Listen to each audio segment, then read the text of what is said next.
الحمد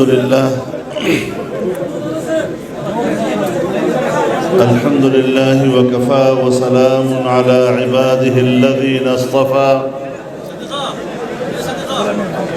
لا سيما على سيد الرسل وخاتم الأنبياء وعلى آله وصحبه ومن بهديه مهتدى أما بعد فأعوذ بالله من الشيطان الرجيم بسم الله الرحمن الرحيم النبي أولى بالمؤمنين من أنفسهم صدق الله العظيم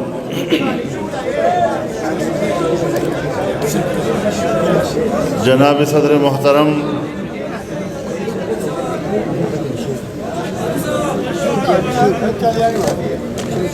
اسٹیج پر موجود عمائدین چترال،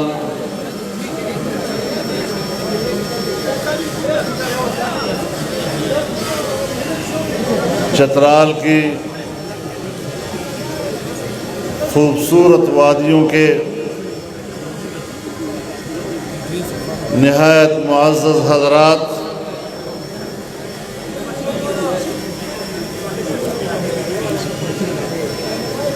طویل عرصے کے بعد آپ کی خدمت میں حاضر ہوا ہوں۔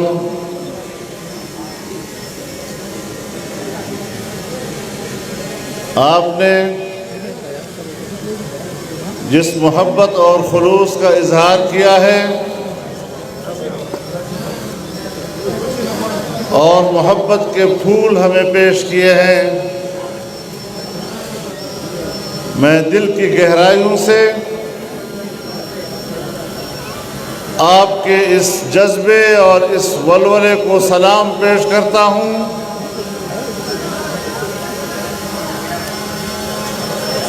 اور آج کے اس پرآشوب دور میں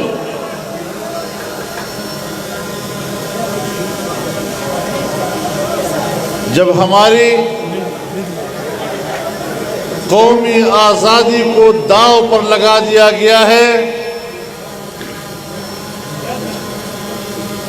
ضروری ہے کہ ہم اپنی آزادی کی قدر و منزلت کو پہچانیں اور عالمی آقاؤں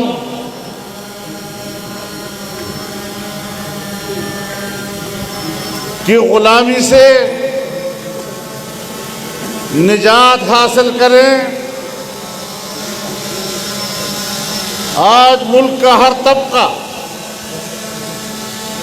پریشان اور مضطرب ہے، نہ ہماری زندگیاں محفوظ،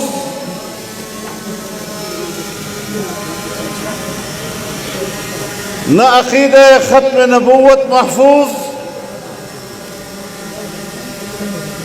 نہ اس ملک میں ناموس رسالت محفوظ، نہ اس ملک کے اندر عظمت صحابہ محفوظ،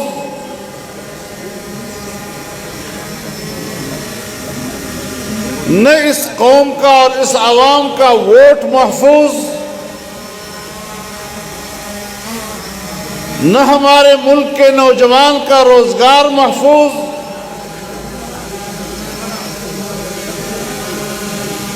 مہنگائی نے عام آدمی کی کمر توڑ دی ہے، تاجر رو رہا ہے، مزدور رو رہا ہے، کسان کرب پہ مبتلا ہے،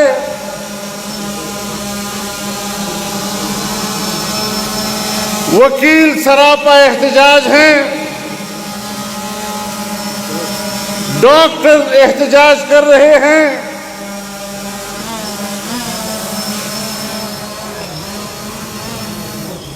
جو دوسروں کے زخموں پر مرہم ڈالتے ہیں، آج ان کے اپنے جسم سے خون رس رہا ہے، اساتذہ رو رہے ہیں، سڑکوں پہ آتے ہیں، جو قوم کے بچوں کے معمار ہیں، آج وہ ریاستی تشدد کا نشانہ بنتے ہیں۔ کس کس کا نام لیا جائے؟ مذہبی طبقہ مضطرب ہے، اور وہ اپنے دین اور اپنے ایمان کو آج اس وطن عزیز میں غیر محفوظ تصور کر رہے ہیں۔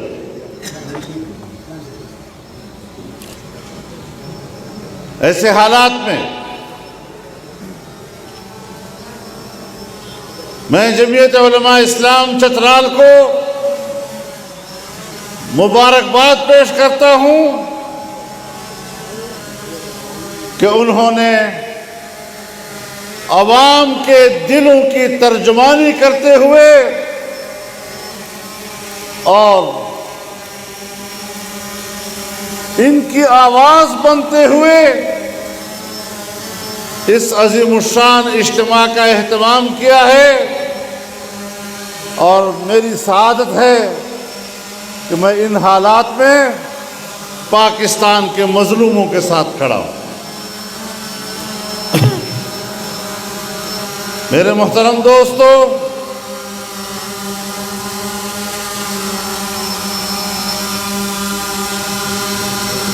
یہ پوری قوم کو سوچنے کا مسئلہ ہے۔ ہر مسلمان کو یہ سوچنے کا مسئلہ ہے کہ آخر کیوں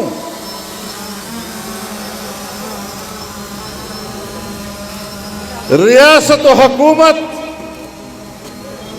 اس ملک کے آئین کا تحفظ نہیں کر سکتی؟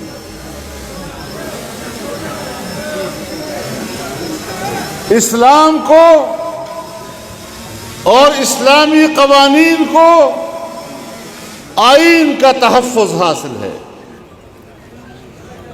عقیدہ ختم نبوت کو آئین کا تحفظ حاصل ہے، ناموس رسالت کو آئین کا تحفظ حاصل ہے، لیکن پاکستان جو ایک اسلامی جمہوریہ کہلاتا ہے، آج ان کے حکمرانوں نے ان تمام ذمہ داریوں سے خود کو دستبردار کر دیا ہے۔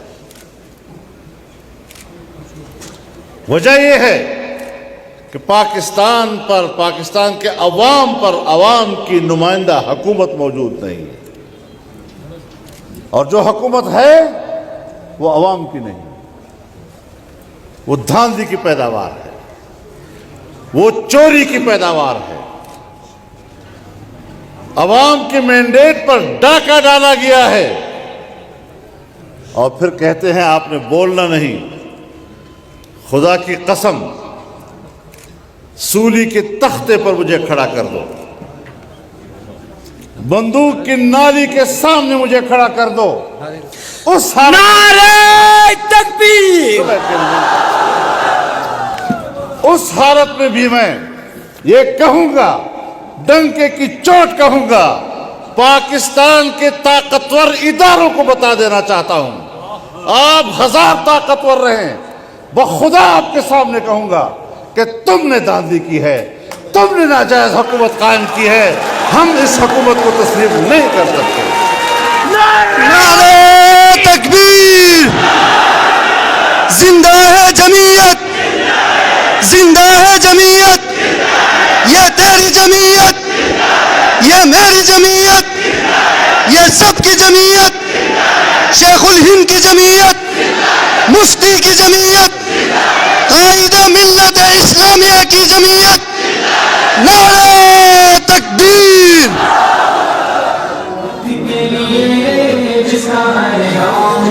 میرے محترم دوستو،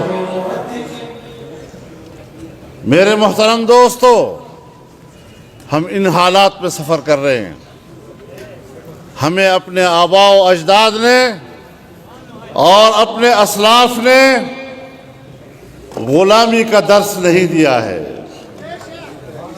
ہمیں اپنی تاریخ نے آزادی کے لیے کٹ مرنے کا درس دیا ہے.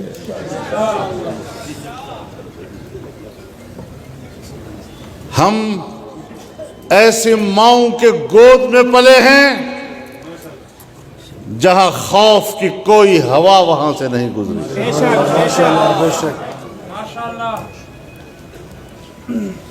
ہمیں دھمکیاں مت دو. فن خان بن کر ہمارے سامنے کھڑے ہو کر رعب کی زبان استعمال مت کرو. ہم دوسروں پر رعب ڈالنا جانتے ہیں, کسی کا رعب تسلیم کرنے کے لیے تیار نہیں ہو سکتے.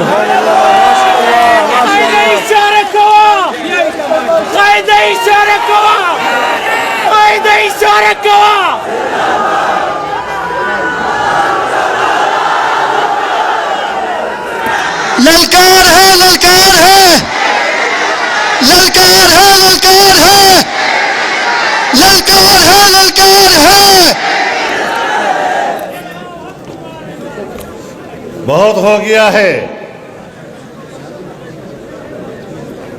مزید ہم ناجائز بالادستی کو تسلیم نہیں کر سکتے. حالات وہاں تک مت لے جاؤ کہ قوت برداشت جواب دے جائے. ہم نے ملک کو انارکی سے بچایا ہے. ہم نے اس وطن عزیز کی سرزمین کو خون ریزی سے بچایا ہے. ہم نے قومی یکجہتی کا درس دیا ہے. ہم نے تمام مکاتب فکر کے درمیان یکجہتی کا علم بلند رکھا ہے.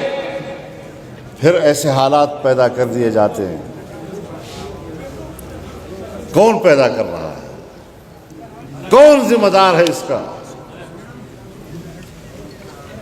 کیا وجہ ہے کہ قانون موجود ہے, آئین موجود ہے, کوئی شخص اگر قانون ہاتھ میں لیتا ہے, اگر آئین ہاتھ میں لیتا ہے, فرض ہے کہ ریاست حرکت میں آئے اور اس ہاتھ کو توڑے. لیکن یہاں پر ایک فرقے کے مقابلے میں دوسرے فرقے کو لا کر کھڑا کر دیا جاتا ہے. قوم کو لڑاؤ اور حکومت کرو. یہ طرز حکمرانی قرآن کی زبان میں فرعون کی طرز حکمرانی ہے. ان فرعون علا فی الارض وجعل اہلہا شیعا. جب فرعون نے تسلط اختیار کیا تو اس نے زمین پر رہنے والوں کو آپس میں تقسیم کر دیا. یہ جو آج کی ہماری پاکستان کی طرز حکمرانی ہے, یہ انگریزوں کی وراثت ہے. انگریز بھی لڑاؤ اور حکومت کرو کے فلسفے پہ عمل کرتا تھا. ہماری تحریک ان روایات کا خاتمہ ہے. ہماری تحریک اس طرز حکمرانی کا خاتمہ ہے. یہ ہماری فراخ دلی ہے, یہ ہماری برداشت ہے کہ ہم اس ملک کو اپنا ملک سمجھتے ہیں اور اس کو ملک سمجھتے ہوئے یہاں پر آئین کی حکمرانی چاہتے ہیں. آج معاشی طور پر پاکستان تباہ ہو چکا ہے.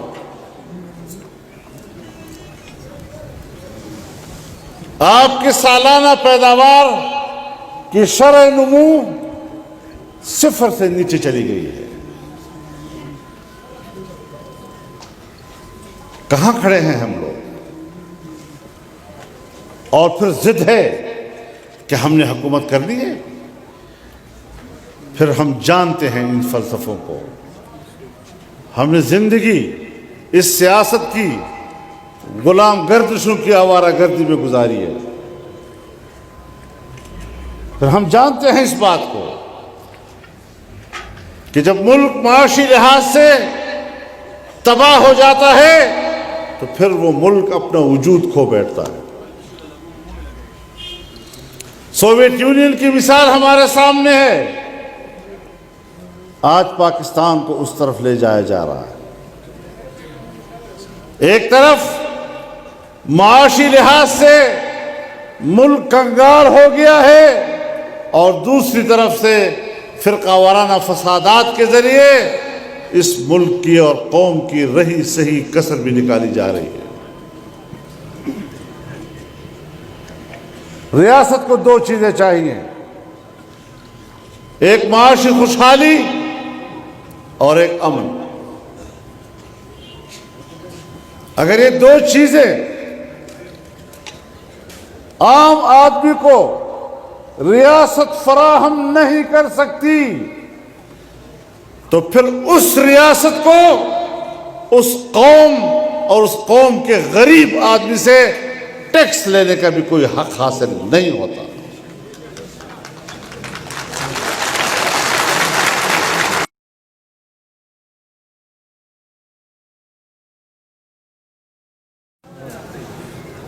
کہتے ہیں لوگ ٹیکس ادا نہیں کر رہے،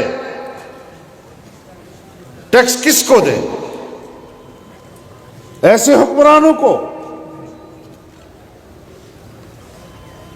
کہ جو قوم کے پیسے کو علل و تلل میں خرچ کر دیتے ہیں، جہاں انصاف نام کی کوئی چیز نہیں، جہاں صرف حزب اختلاف کو مجرم کہا جاتا ہے، ارباب اقتدار عیاشیاں کرتے ہیں، طاقتور لوگ احتساب سے محفوظ اور حزب اختلاف کے لوگوں کو احتساب کے نام پر انتقام کا نشانہ بنایا جاتا ہے، تو اس طرح پھر ملک نہیں چلا کرتے۔ سیاستدانوں کو بلیک میل کیا جاتا ہے۔ میں کہتا ہوں سیاستدان اس وقت تک چوری نہیں کر سکتا جب تک بیوروکریسی کا تعاون اس کو حاصل نہیں ہوتا۔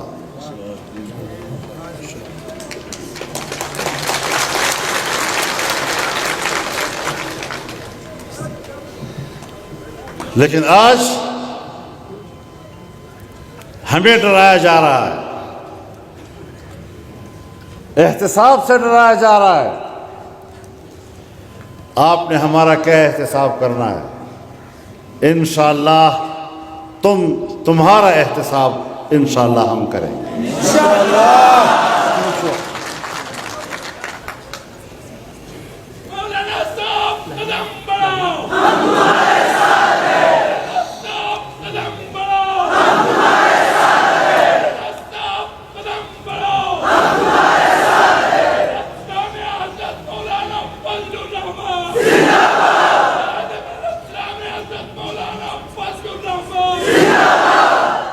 عجیب صورتحال پیدا ہو گئی ہے،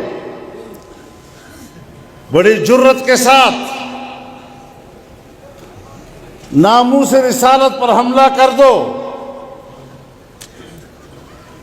رسول اللہ کی ناموس کی دھجیاں اڑا دو، عقیدہ ختم نبوت پر حملہ کر دو، ریاست خاموش، اور پھر دنیا میں جا کر کہتے ہیں پاکستان میں ہم غیر محفوظ ہیں، ہمیں باہر کی شہریت دو، باہر کی پناہ دو۔ باہر کی شہریت حاصل کرنا اور باہر کی پناہ حاصل کرنا، اس کی سہولت بھی ہمارے حکمران مہیا کرتے ہیں۔ کچھ عرصہ پہلے یہاں اسلام آباد میں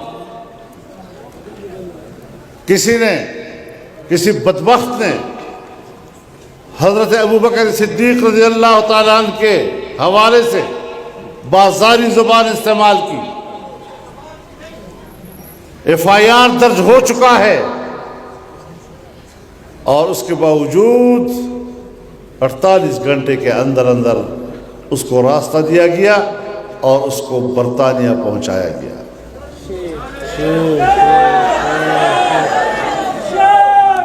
تو ایسی صورتحال میں آپ بتائیں، ان کے بڑے کہتے ہیں کہ ہم نے تو اس کی تقریر پر پابندی لگائی تھی، اس کی تقریر کرنے کی اجازت کس نے دی؟ کیا کیا سوالات اٹھ رہے ہیں، اور ماحول میں ایک اشتعال پیدا کیا جا رہا ہے۔ میرے محترم دوستو، آج ہمارے ماؤں بہنوں کی عزت و ناموس سے ہم محفوظ نہیں ہیں۔ ابھی چند روز ہوئے پاکستان میں ایک خاتون کے ساتھ ہونے والی زیادتی کا چرچا ہے، لیکن آپ کو معلوم ہے کہ صرف گزشتہ 1 سال کے اندر کتنے ہزار خواتین کے ساتھ زیادتیاں کی گئی ہیں، کتنوں کو قتل کیا گیا ہے۔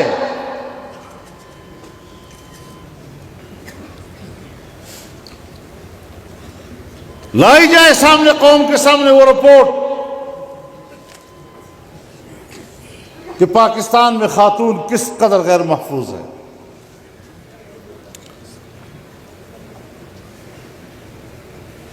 رہی سہی کسر فرقہ وارانہ فسادات کے ذریعے نکال دیں۔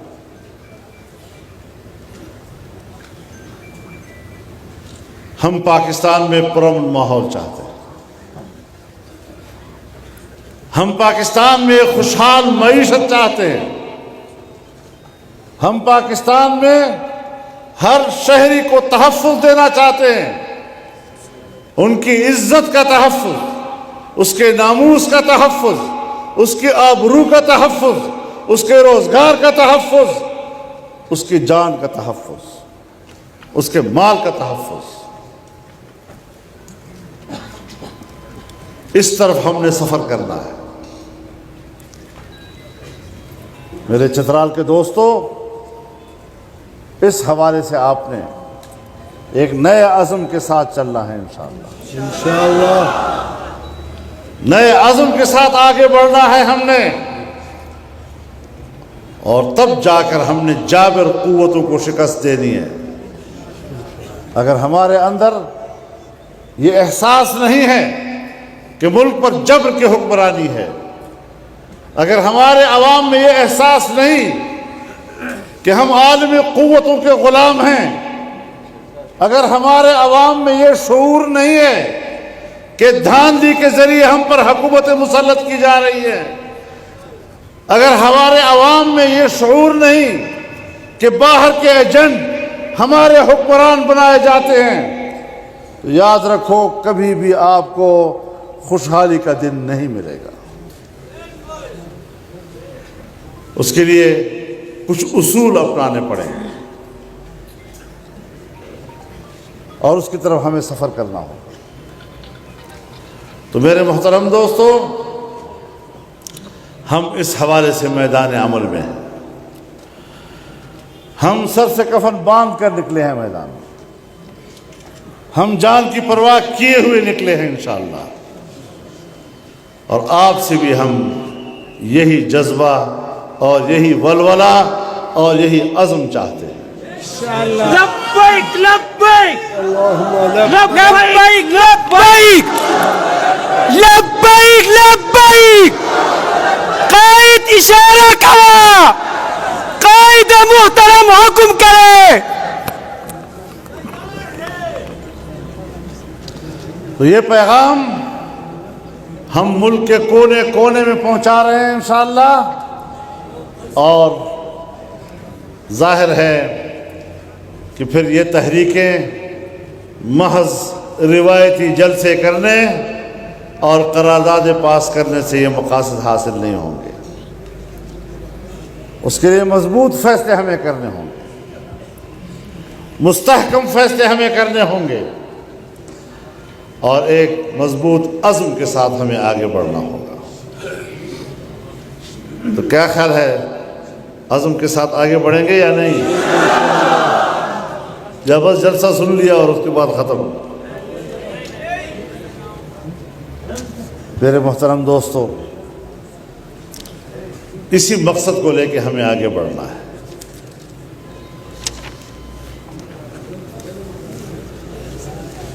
پاکستان میں پچھلی حکومتوں نے بڑے بڑے میگا پروجیکٹس کا آغاز کیا تھا، بڑے عظیم الشان منصوبے بنائے تھے، لیکن اس حکومت نے سب ختم کر دیے۔ چترال کے لوگ اور دیر کے لوگ تو کہتے ہیں نا جی کہ ہمارا سی پیک کدھر گیا؟ وہ جو بند رہا تھا وہ رک گیا ہے۔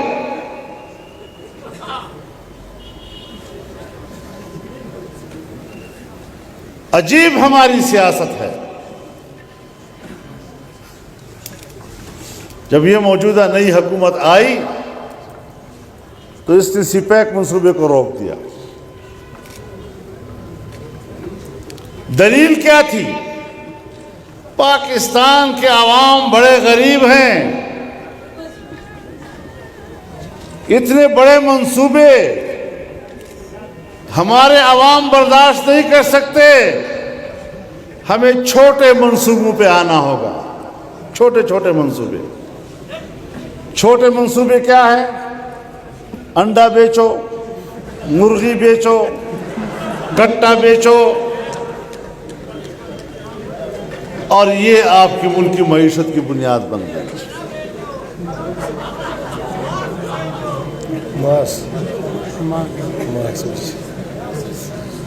اور جب کرونا آتا ہے تو کہتے ہیں ماسک بیچا جائے۔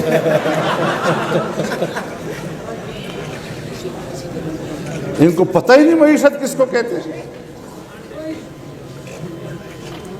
میں راستے میں آ رہا تھا تو دیر کی تمام سیاسی جماعتیں اکٹھی تھیں، جیسے آج بھی اسٹیج پر تمام سیاسی جماعتیں یہاں کی اکٹھی ہیں، اور سب کا ایک ہی مطالبہ تھا کہ وسط ایشیا تک رسائی کے لیے سی پیک کا منصوبہ کہاں ہے؟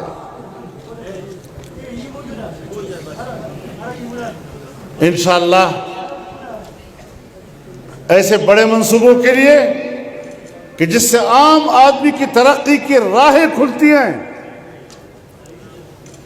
اس کے لیے ہم آپ کے ساتھ شانہ بشانہ کھڑے ہوں گے اور ایسی حکومتیں لائیں گے کہ جس کے بعد آپ کے بڑے منصوبے شروع ہو سکے اور یہ خطہ دنیا کے ساتھ مقابلہ کر سکے۔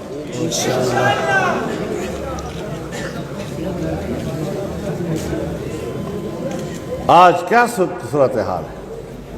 آپ کی معیشت ایک زمانے میں مضبوط تھی، ہندوستان میں بی جے پی کی حکومت تھی اور اس کا وزیر اعظم پاکستان میں آیا، مینار پاکستان پر کھڑا ہوا اور کہا میں پاکستان کو اپنا مستقل پڑوسی تسلیم کرتا ہوں۔ وہ آپ سے تجارت کرنا چاہتا تھا۔ آج بھی وہاں بی جے پی کی حکومت ہے۔ آج اس کا کیا رویہ ہے پاکستان کے ساتھ؟ آپ سمجھ سکتے ہیں کہ پاکستان اتنا کمزور کر دیا گیا ہے کہ آج ہندوستان جارحیت پر اتر آیا ہے اور آج ہندوستان نے کشمیر پر قبضہ کر لیا ہے۔ جس پر کشمیر کے لیے اور جس کشمیری کے لیے اور جس سرزمین کے لیے اور جن لوگوں کی آزادی کے لیے ہم نے 70 سال ان کے خون پر سیاست کی، آج ہم نے خاموشی سے ان کی تمام قربانیوں کو بیچ کر ہندوستان کے حوالے کر دیا۔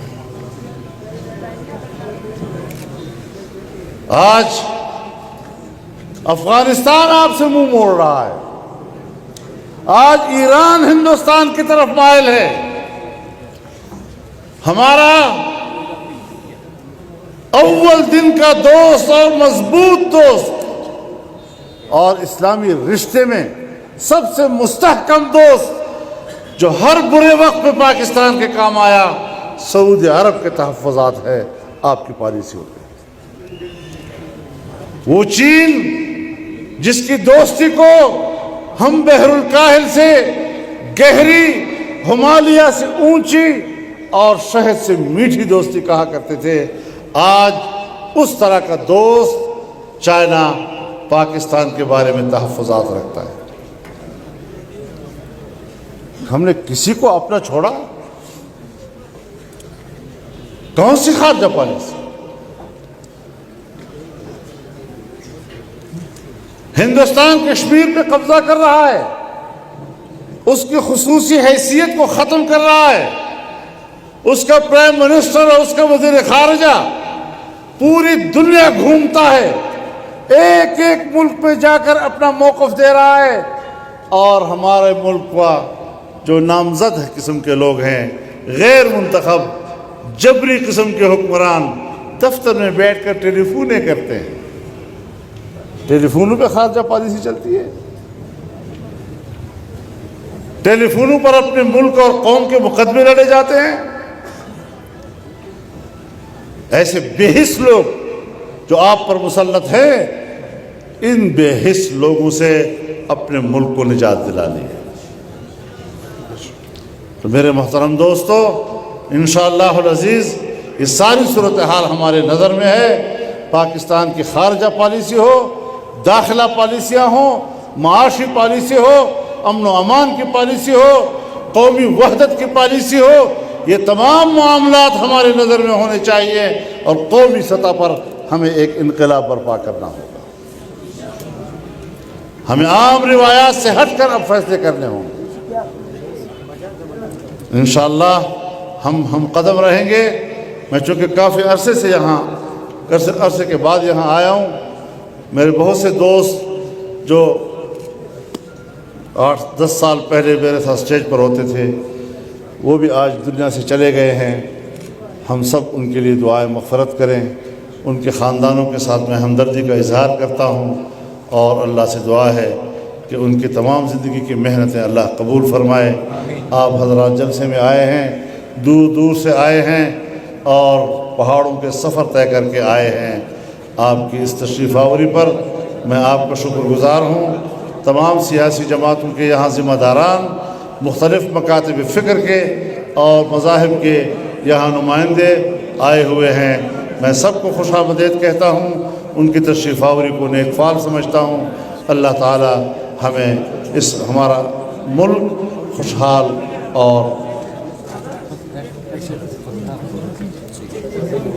عام آدمی کو اللہ تعالی خوشحالی کی زندگی اللہ نصیب فرمائے۔ آپ سے اجازت چاہوں گا۔ وآخر دعوانا ان الحمدللہ۔